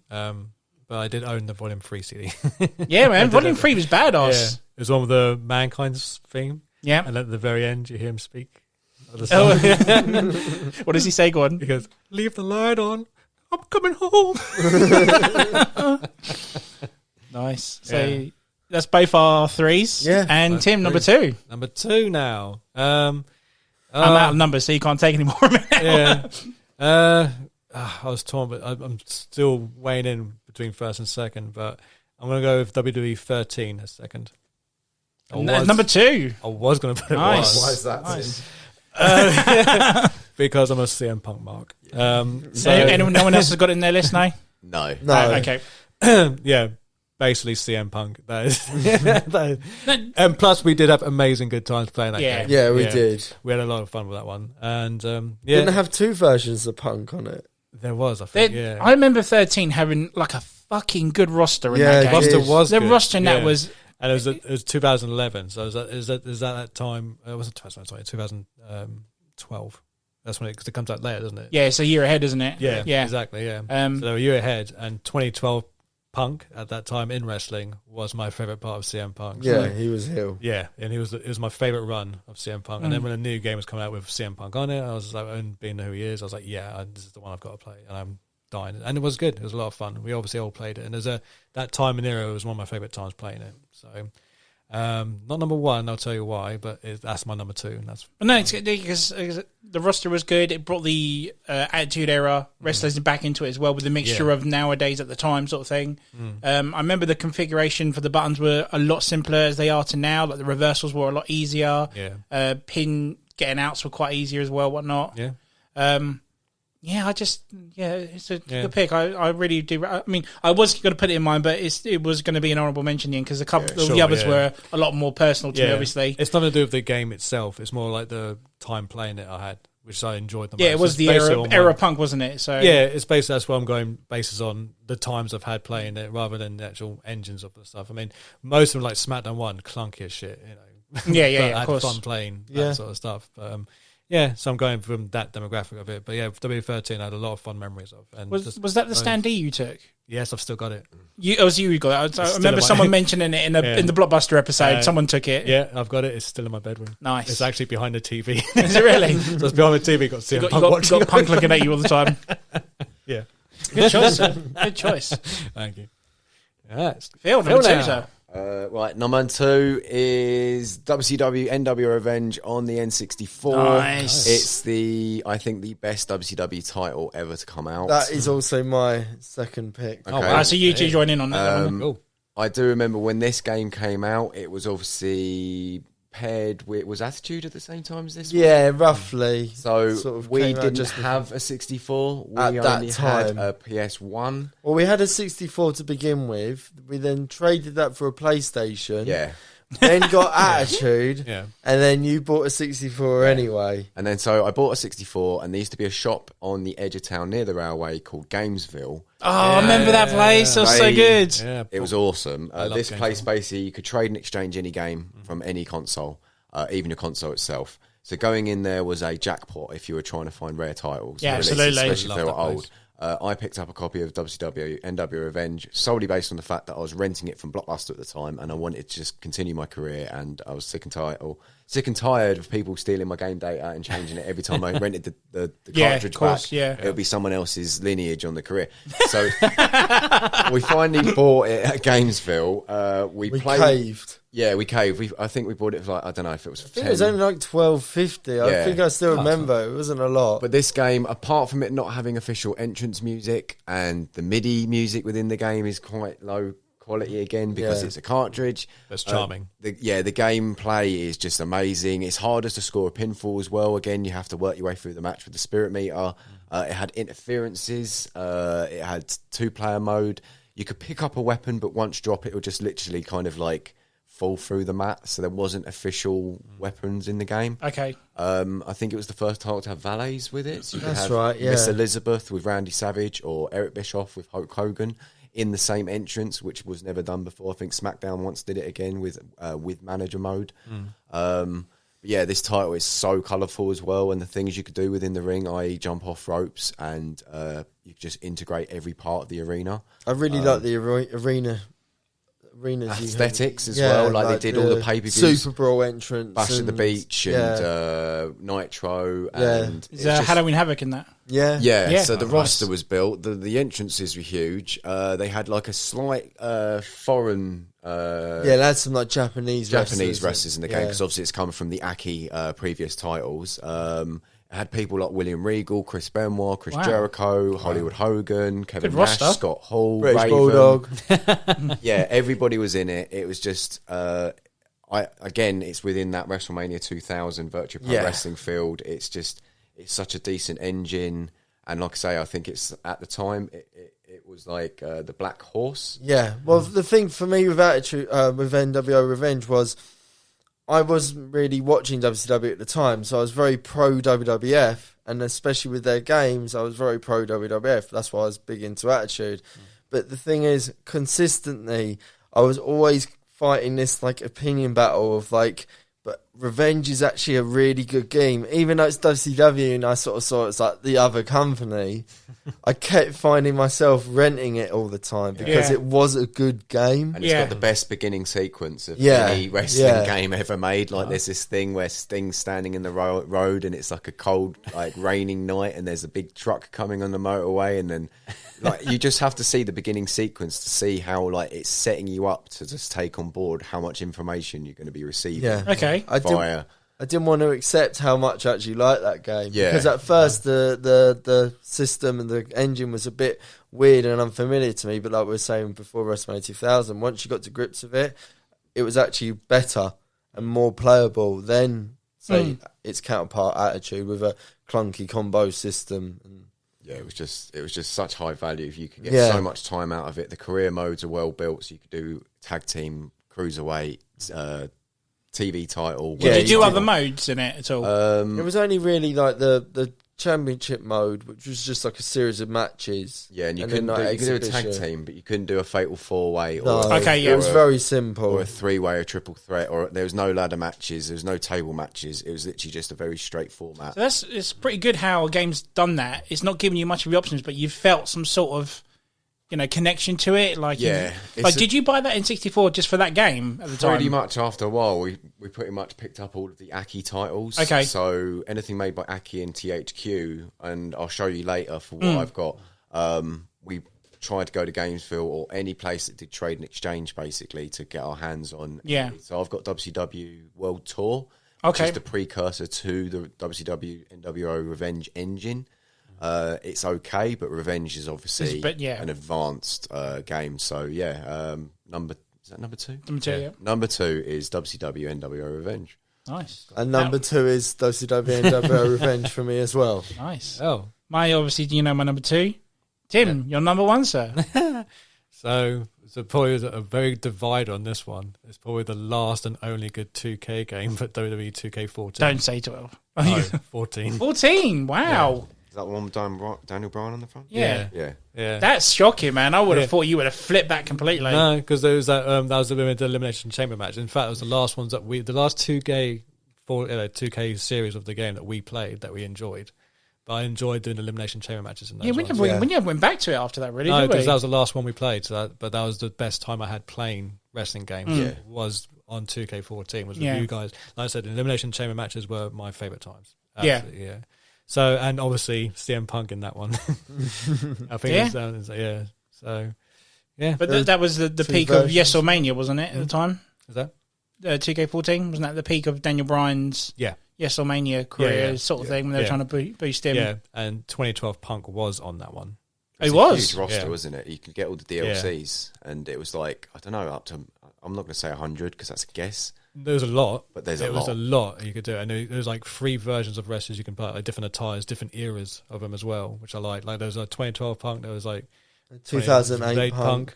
Yeah, there was like 3 Triple H's on there. There was that's right, yeah. Like original Hunter Hearst Helmsley, DX, Hulk Hogan. Yeah. They had Legend Killer Orton, then you had like obviously Modern Day Orton. It was good. It just had pretty much it was like decades of like wrestlers in one game, but like I said, just playing it with you guys was the best fun. Yeah, it was good. We played it. We had so many wrestling nights. Like we even made it an event. Like every week we'd have like wrestling nights. You know, we get all the people from Blockbusters that we used to be hanging. Yeah, wasn't that the one before the next gen of consoles, like the Xbox Ones and PS4s had kicked in? The last one we actually played and had fun with was 2K14. Yeah, so that's why I picked that as my number 1. It's a kind of special went downhill from there, didn't they? It stopped after that, and that's when we stopped pretty much playing wrestling. Yeah. It was the last one we played. It was the most fun we had. Was that one? I don't know, man. If you whip out All Stars, I'll give you a game. Oh yeah, obviously. Just don't be Randy Orton. What was the last 2K that me and you bought, Phil? 15. Was it 17? 17. I think 16. 16 was like because they. I don't know if you ever got it. It was in the Games for Gold at one point. Yeah. The one with Austin on the front. So you had it for free. I think that's the last one I played. Yeah, it was definitely 15, I think, because I remember we remember hating it when we played it. Like we kept getting annoyed with the button configurations. Yeah, completely changed. There was that kicking out thing. You had to do that circle. I was like, what? And it was like the timing was off. It just felt off. It felt rushed. It did feel completely rushed. And then that's when we stopped playing. It was like because 15 was technically the last one we ever played. But 14 was the last. I think that's testament as well to the people that developed the games. They're under such stress and a tight release schedule that I just get the impression they rush out these titles and they don't actually put any major pride into the actual game. It's like they're not actually wrestling fans making a game anymore. They're just it's another franchise corporate title. Copy paste. It's like the Call of Duties. Same engine, different graphics. Whereas like with Aki and THQ, you got the impression that they actually put time and care and effort. Exactly. Yeah. And they were proud of these titles. So when you're playing them, they weren't the best graphics and they were limited to what they could do, but there was a charm in how they got round certain issues and put little things into the game. You know, there was like I just found that they're becoming so more and more creatively bankrupt. Especially with games now being more about the visual. It's like glorified FMVs half the time, and the actual gameplay suffers. I think just going back to what you were saying about the pressure of it as well. Because these are coming out yearly at the end of the day. That's true. And I think that's why this year doesn't have a 2K one. It's the Battlegrounds thing, which is very All-Stars looking now, isn't it? The one that's out this year. Yeah. I'll have to check that out. I think, if anything, the game that I have most hope for the future, and if anyone's been keeping an ear out or an eye out for this, is the new AEW game. Yes. But did you know it's one of the women referees that's developing it? Is she actually? Yeah, she's a game developer. And she's an actual referee in AEW as well. That's crazy. Yeah. I think I know the one you mean. Yeah, the ponytail. Yeah, it's her. Oh wow, that's cool. She's collaborating with Kenny Omega, isn't she? That's right. Yeah. Oh, wow. So I'm proper looking forward to that. I just look to see if maybe it's anything close to what the Aki and THQ titles were on the N64. Because I've heard, online that certain wrestlers who are maybe influencing are fans of those games. So maybe it might be like we've been wanting one for years, haven't we? Yeah. Basically, a THQ Aki game. Yeah. That's of today's standards. And modern era base. I can't understand. There's so many mods online, but only if you've got a computer that runs mods, you can play. Yeah. You want wrestlers behind it to make their games, like Tony Hawk does with his games. Yeah, good because he plays it because he wants to know how he wants to play it how he knows we would want to play it. So and a lot of wrestlers are gamers, so know a few would go back on Kenny it. Omega's obviously a huge one, so he knows about configurations and all that kind of stuff, and what's smooth, what's going to work and what isn't. And especially after what happened with the latest releases, WWE 2K, it got a lot of bad reviews. Yeah, definitely. Even the one before that got even worse reviews. It literally got worse. We got so bad we didn't even play them. It's like no, neither did I. 15 was the last one we played, I think. Because I watched reviews and you can tell they're broken just by watching them. It's just I can't do it. Why would you want to pay money for that? Exactly. Why pay that for a broken game? Yeah, which they're gonna patch at some point, but they still don't. It still won't be the same. I think the horse is bolted. Yeah. On the 2K series, it's going to take a big effort by them to get that market share back. Absolutely. I'm boycotting them until something decent comes out. Yeah. Redestroy, rebuild, reclaim. Yeah. Just do that. So I'm just hoping this AEW title. I wouldn't mind giving the Battlegrounds one just a good go, just to see what it's like. Yeah, I wouldn't pay for it, but I'd be happy to if it's on the sale, I might give it a go. From what you just said, it just sounds good. So I didn't even know about it. But it's like you can throw John Cena into a crocodile, let him get eaten. That sounds good. But no, that's a good pick, dude. Good pick. I didn't really think 14 was that personal to you. It's more the memories that we had. Yeah, of course. Like I said, we had wrestling nights. And I said I remember I love it. Always enjoyed Elimination Chamber mode. That's my favorite mode in the games that we played together. And that was the most fun I had. Yeah, good choice, sir. Yeah, Phil, number one, sir. Okay, number one. I think this is. I'm speaking for myself, and I think my brother included. It's synonymous. It's going to be WWF No Mercy on the N64. Wow, this is my favourite wrestling title of all time. It is it's in a complete field of its own. It's almost the best one that you can say out of the entire engines made by the Aki series. It's got ladder matches. It's got cage matches. It doesn't have Hell in a Cell because I think that came in the latter games. Yeah. Its roster is huge. Its creator wrestler roster is huge. It's again quite sluggish, but you pick up the gameplay and it's just, like I say, one of the most expansive, decorated, and complicated titles that you can do. You can do chain wrestling in it. The reversal system's awesome. The special stuff they've done in it as well. Creating a wrestler as well. Everything. You can buy costume parts or moves by going through the career mode. It's just the best wrestling title. There was a glitch, wasn't it? Like the first editions brought out of this game, if you drew blood on the game, it would completely wipe your entire cartridge. Shit, really? Really? And they had to do a mass recall. That's crazy. And then the new versions got released and they took out blood entirely. Because the German market didn't allow any gore in their games at that time. So anything with blood, for some reason, it just executed a complete delete on your entire save data. Crazy, but to add to that, I did have a friend who had an original No Mercy cartridge with blood, but it didn't have the bug. Yeah. There was a that'd probably go for a fair bit on eBay. There are a few select cartridges in the initial release that for some reason didn't have a bug, but we managed to get one with the bug. We've got two with the bug, I think. Yeah. No, we've got two without the bug. We've got the third wave of them because obviously the first wave didn't, the second wave did, and then the third wave. Yeah, and there's actual places online where you can take the serial of the cartridge and you can tell if it has the bug in it or not. Oh, really? So, it's so strange, so in-depth. But apart from that... so when did this one roughly come out? Because I don't think I've heard of this one. 2000 or 2001? November, December 99? Was it or 99? 2000?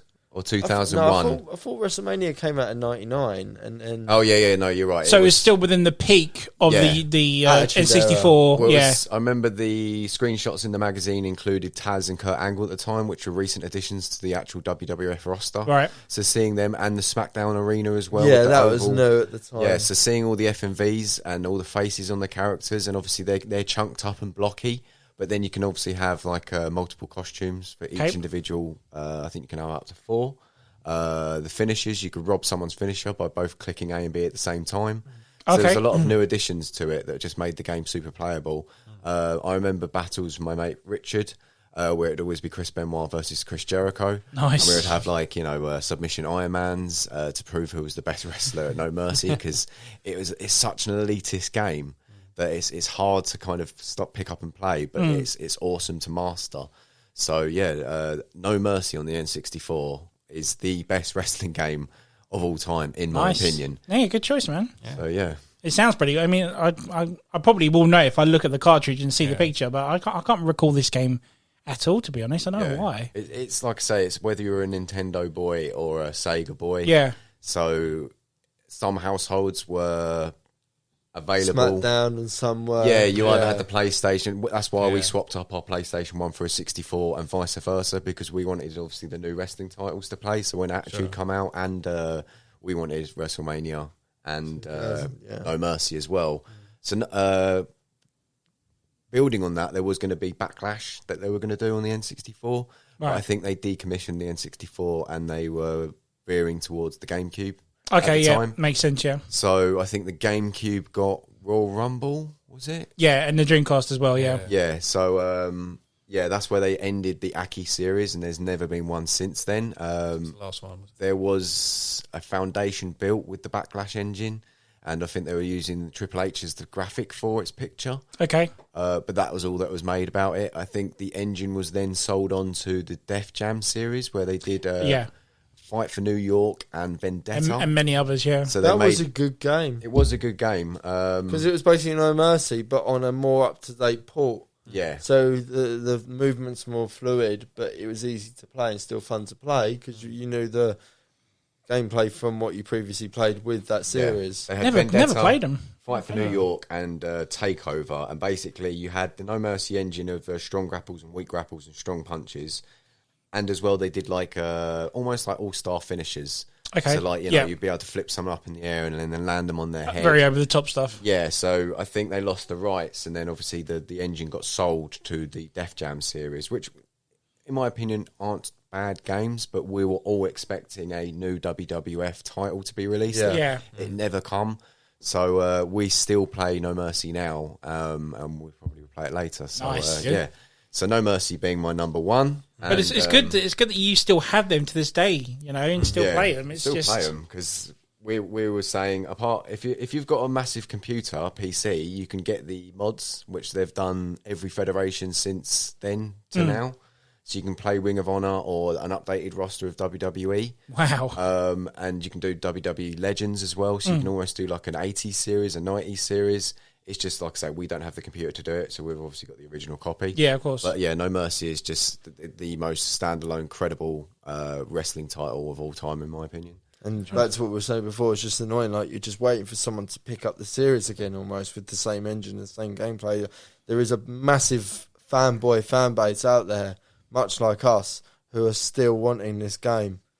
You know what I mean? Like, we're still, WWE 2K's okay, but it's not No Mercy. No, of course. And to us, that's the best. It's the creme de the creme. It's the king of wrestling games. Nice. Yeah, it just sounds like that they put so much effort into it, and like now, like you said, with all these broken, jobs now, it's just a shame it's come to the absolutely. They gave a what's it. You could pull in the game. You could pull head out from the crowd, or you could pull a piece of large cheese out, because obviously head cheese is Steve Blackman. Cheese, so obviously the game creators knew about these things and knew it was trending within the wrestling market at the time, and they had all the T-shirts. And obviously, when you're creating someone as well, say for example, you were creating CM Punk. You could pretty much standardise his entire costume. He could be holding a microphone. In his tagline, it says best in the world. You could do 4 different versions of him from his Ring of Honor days with the basketball shorts. So there was just it was just so good. And like I say, playing a match on it, you'd go in sort of like, oh yeah, let's have some fun. But then when the push came to shove, and you're like, right, I actually want to beat this guy, because if I beat this person on this games, it means that it's like winning a belt yourself. Yeah, totally. So when we put belts on the line back in the day, if you lost your belt, it was incredibly demoralising. Yeah. So you're like, no, my Intercontinental Championship, and because you spent maybe 30 games defending it. Yeah. So unless you lost it in a triple threat or a fatal 4-way. But one of the best modes in it was either Survivor mode, which you did a Royal Rumble, which you had to go through the entire roster of the games to earn money. Like 4 times over to unlock people in the SmackDown Mall. And also there was a game where you could do a Royal Rumble mode, but team based. You could have almost like 10 elimination. Yeah. You could have 10 people on different sides, and you could play, all of us 4 now with basically 10 of your favourite wrestlers of all time. Right. and they would just come in Royal Rumble style, and you could eliminate people. But then by you a change pin. the rules to pins, submissions. It's like a normal match. Yeah. So like, 'cause even though No Mercy, there's a lot of like, there's only a certain amount of modes. If you were clever in the rules screen, you could actually do a lot of different stipulations. So you could do a false count anywhere. You could do a first blood match. You can do a submission only, a pinfall only, a knockout only match. So if you were clever and you knew how to actually exploit the in-game rules, there were ways to extend the gameplay life of the game. Especially when you're building a pay-per-view. You could obviously edit everyone to their costumes, and you could name the pay-per-view. The only thing is there wasn't any commentary in the game. It was just strictly music, FMV kind of music or whatever. Does that bother you, though? I think sometimes in games, I think when they get the commentary right, like even in Warzone, the commentary is really good. But then compared to the wrestling titles later on, it just got worse off. Like Taz and Michael Cole, what are they thinking? Yeah. Like, it's going back to the arcade one there. I think that's the only time I really ever noticed the commentary, because it was very iconic what they were saying, like getting Vince McMahon to go boom shakalaka and all that. So it stood out. So, but yeah, I mean, I probably would have preferred those sort of games with it, but no, but the gameplay is a 10, whereas the stylistics of the game are kind of low. Yeah, that's what I was trying to get at. Yeah, whereas the WWE official stuff wants to do it where almost like with the WWE 2K series they almost want to make it such a pure simulation. It takes away from the kind takes the fun out of it, doesn't story it? build of a match where. I appreciate what they've done, and if you look at the 2K series in the way of the basketball stuff they did and how realistic it looks, I agree with what they're trying to attempt. Sure. But the execution is all wrong. So it's like it's so overly convoluted, and especially what you were alluding to earlier with the pin and submission mechanism with timing, and it was. Wasn't there a submission thing where you had to use both analogs and try and get into a certain space? That was friggin' annoying. That was No Mercy. It's just tap really fast, or press R at a certain time or L at a certain time. So you would use your shoulder buttons or A and B to kind of tap out of something or get the leverage, or try and get a rope. See, that's what I missed when you would knock down. You would tap constantly A just to get up. You know, think how you would wrestle in a match. That's what you would do. If you wanted to punch, you punch, and then you would go into a grab and then turn it into a suplex and then jump off the ropes, and you could do that all with one button. Yeah, it was so easily executed. That's why I think it's the best wrestling title ever, because you can go from doing almost like an atomic drop. They would drop down. You'd go to their feet, press A, turn them around, put them in a sharpshooter. They would get up. You know what I mean? It was all situational. So you'd use the same controls, but for any situations. So once you understood that. And that, back to what I was saying before, you could then have different finishers for different situations, but with the same person. Yeah. So you could have a wrestler with multiple finishers. So that's what that's what I think is better about than say some of the SmackDown and 2K titles, because on 2K you can do an RKO with Randy Orton, but then that's it. That's the only finisher he's got. Whereas on No Mercy, you can have a wrestler with 5 or 6. You could have a submission finisher, a top rope finisher. So I really like that aspect of it.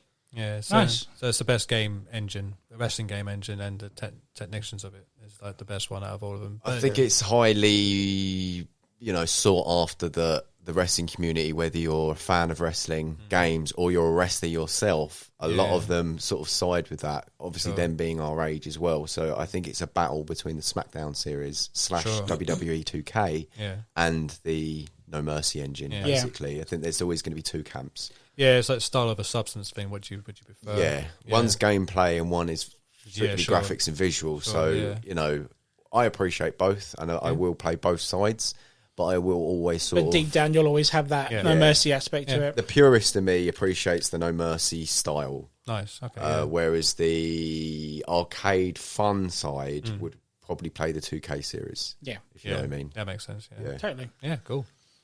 Well, that's it. That's my number one's already been done as well. So, would you guys like to throw in some honourable mentions at all?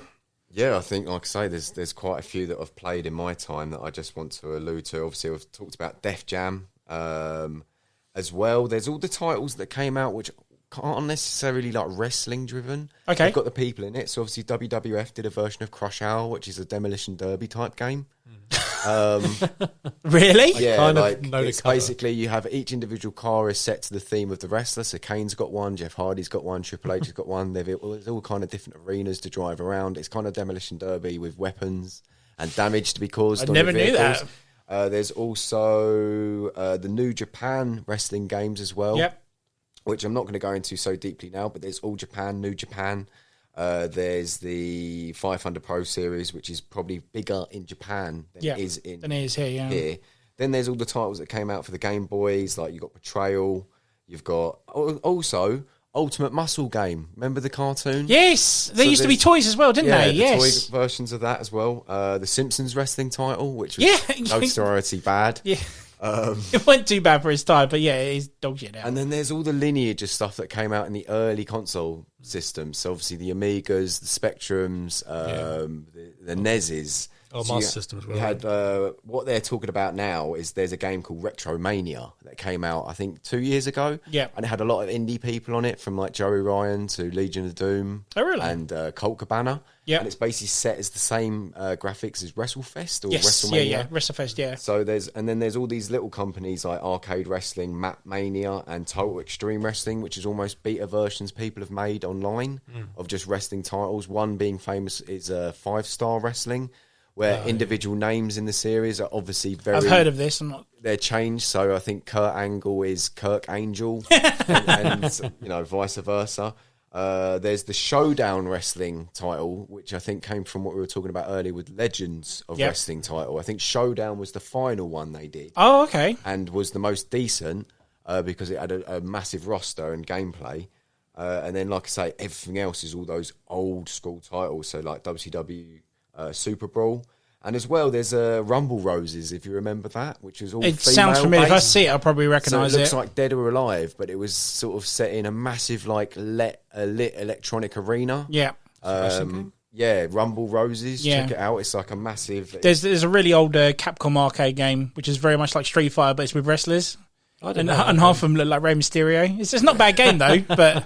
And also, there's the wrestling titles that we haven't really talked about in a way of not having a controller. So, say, for example, you've got Supercard, and you've got... Is that the mobile game one? Yeah, it's the online game. So, you've got Supercard and... What's the other one? Authority, which came out in the 2000s, which was almost like a football manager type wrestling game. Okay. But yeah, there's so many wrestling games that came out and kind of got buried by the sands of time that you have to watch these YouTube videos that kind of allude to each individual ones. I didn't play the early titles because I just didn't have the systems for them. But yeah, it was just... Backyard Wrestling. PS2 as well. See... Backyard Wrestling, I was going to bring this up later. What's your worst game ever played, wrestling game? WCW Mayhem. So Backyard Wrestling, right? I went to WCW Thunder. I went to a PS2 conference and they had a beta for Backyard Wrestling. And because I like Insane Clown Posse, they were like heavily there promoting and stuff. And it's like, this ain't a bad game. Soundtrack to that game's awesome. Exactly. Though. So when it came out, it was utter shit. That's probably one of my worst ones ever. Sorry, any more? I think WCW Thunder was terrible. Yeah, Nitro and Thunder for WCW was absolutely awful. Do not play these games. And Backstage Assault that they brought out, which didn't even have a wrestling ring in it. But Vince Russo was an unlockable character. Oh my God, serious? Yeah. Right, that makes it good now. WWF Challenge, I think that was one of the early ones in the arcade. Yes, that's right. And that was even I think it was even a NES or SNES game as well at one point. And all the titles that I just didn't have the consoles for. So it's like Royal Rumble on the Dreamcast, wasn't it? Yeah, I played that. That was good. Day of Reckoning 1 and 2. Yeah. And was it Raw on the Xbox? Raw 1 and 2. Yeah, didn't Never really play played them. WrestleMania 20? 18, WrestleMania 19. On the GameCube. Yeah, I think these were GameCubes. But yeah, there's just, like I say, there's so many wrestling titles out there that I've only probably got 20% of in my collection. I actually had the Royal Rumble one on Dreamcast, and it was so funny because it randomly changed. The lights would flicker. Wouldn't it randomly changed, and you could have no more than 5 wrestlers in the ring. Yeah. So once one was out, then the other one came in, and it was like the Dreamcast was meant to be like the PS2 of Sega. And it was powerful enough to put more people in, but they just never did. It was just quite gutting. Where they had 9, was it? That was a SmackDown, wasn't it? No, on the Dreamcast. It was Royal Rumble. GameCube. It was Royal Rumble. It was the first wrestling title to actually have 9 people on screen at one time. Remember playing. Yeah, but the rest of the game was tut. Yeah, that's right. It was like SmackDown Engine, So it was fast and arcadey. Yeah, I remember, yeah. But it was like the first game, so you could have a Royal Rumble. And apart from those little tiny loading times that you would have prior to each individual coming out. Yeah. And I think SmackDown 1 because or it take 3. him forever to run down the ring. That was the It loading was time. like SmackDown 4 or 5. I can't remember which one. Where you could have, I think it was 8 people at one point. You could have an 8-man. Yeah. There was one, we had I remember there was one night, I can't remember what the game was, but it was a Royal Rumble. It was like, 9 people in the ring. Yeah. It was like 4 people playing no controllers, rest was computers. Yeah. It was around your house. Yeah, I remember that. Back in Pound Hill, yeah. And I remember like going halfway through that match, because every time someone was eliminated, someone else had played a game. So I was in it for half the match as Drew McIntyre, just eliminating everyone. I was doing well, but then I got knocked out. But The Rumble and All Stars was not bad because you could knock them out as soon as you had your special. Yeah. that's right, yeah. And you would boost it up. So as soon as they came in, you'd be like, yeah, he's out, whatever. I want to make a big shout out to SmackDown vs. Raw 2007 because it got me into 3 Days Grace. It's not a very good game, but the soundtrack in that game is fucking killer. So that's why I got to mention it. 2006 is also known as a favourite to wrestling. Is that the one with Vince's eyes on the front? Yeah. There was all the new metal and hard rock at the time. That's that was right, yeah. massive. Yeah. Like, I appreciate that. And Yeah. I would always run through the entire playlist on the So they used to have some really good ones, yeah, man. Breaking Benjamin. Yeah, and, all the way. Was Creed on it? Yeah, and Union Underground and Papa Roach. And That's right. Yeah, it was like, the Big Fives they called them. As, Yeah. Kid Rock Kid was Rock. probably in there somewhere. Limp Bizkit. Yeah. So Creed. Wait, was it Limp Bizkit as an unlockable character in one of them? Yeah, Fred Durst. Fred Durst another was, one. yes. That's right, yeah. Yeah. That was a SmackDown game, wasn't it? Yeah, that was SmackDown. Yeah. Just bring it, or It was before just bring it. Shut your mouth. Here comes the pain. It's very It was the one cheesy. before Here Comes the Pain. Yeah. I definitely Know remember. Your Role was the other one, wasn't it? Know your role. That's it. Yeah. Yeah. So obviously you know what my one is. What was your worst wrestling game you've ever played? Hold on. 2K15. The worst. That fair enough. Probably, That's the one that killed it all, It wasn't killed Probably the that Knights. one. And I would probably have to just go with WCW Thunder or Nitro. yeah, That bad. They were so Do you bad. own it? no. No. I think can't we wanna play rented it 'cause Or it's Craig like- bought What, it. 15? Craig bought it. No, not 15. No, 2K. That's WCW Thunder. It's awful. You couldn't. It was basically a ring. It was very. It was so quick. It was retarded.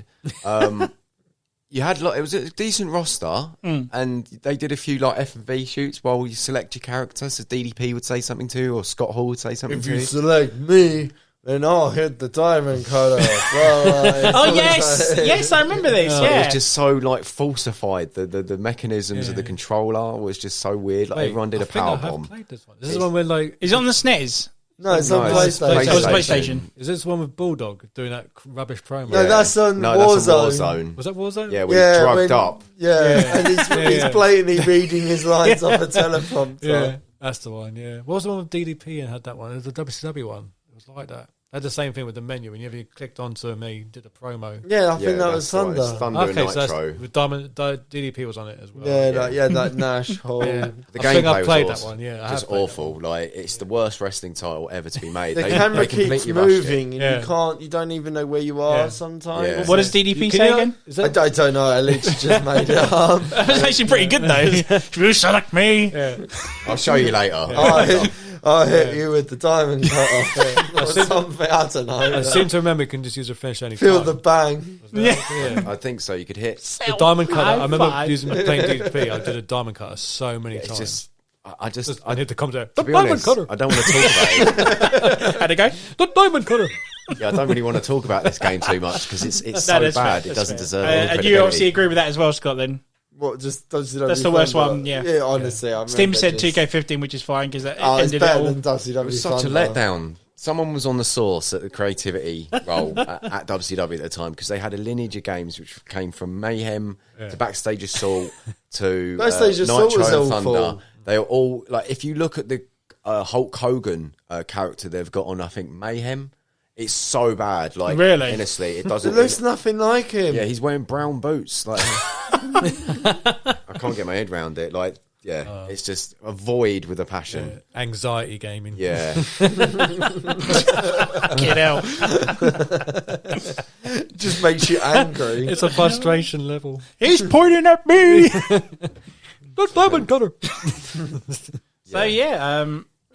So no more honorable mentions, something like that. No. Right. Honourable mentions: WWF In Your House on the PlayStation and PC. Yeah, that was one of It wasn't as good as Arcade Game, though, in all fairness. It actually came out after Arcade. That's what I'm saying. It was done by the same guys, but it just didn't have the same as Arcade Game. The menu was funny. We can just go to the sound effects and just pick anything. There's like a guy plopping and shit like that. And then there was... Really? Yeah. If you go to the menu, just go... Yeah, like bloop, and then bloop. If you go to Vader, it's the best. There's 3 Vader voices.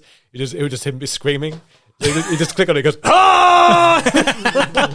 And then there's like, yeah, oh, ah! It was all like, and it was like, I played more time on the menu than the game. Yeah. just hearing stupid noises. Just hearing random grunts. Yeah.